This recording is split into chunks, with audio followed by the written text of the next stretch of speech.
Welcome to Health Savvy channel. Today, we're going to talk about a natural way to restore memory. Restoring memory naturally involves a combination of lifestyle changes and practices that support brain health. Here are some welcome back to our channel. Today, we're going to talk about a natural way to restore memory.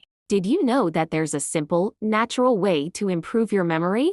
It's called the mnemonic method, and it's a technique that's been used for centuries to help people remember things. The mnemonic method involves creating a mental image that's associated with the information you want to remember. For example, if you need to remember the name of a new colleague, imagine her standing next to a tree with her name written on the tree. 1. Eat brain booster. Incorporate foods like berries, nuts, fatty fish, leafy greens, avocados, and dark chocolate to nourish your brain.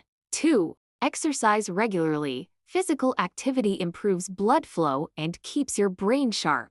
3. Practice mindfulness. Meditation and deep breathing reduce stress and enhance mental focus. 4. Sleep. Well, aim for 7-9 hours of restful sleep to help your brain recharge. 5. Play brain games. Puzzles, reading, or learning new skills can boost your memory. 6. Limit sugar intake. Cutting down on sugar supports better cognitive health. 7. Stay social. Engaging with others helps keep your mind active and healthy. This method is not only effective, but it's also fun and easy to use. So, give it a try and see how it works for you. Thank you so much for watching, and don't forget to like, share, and subscribe for more helpful tips and tricks. Until next time, stay positive and keep learning.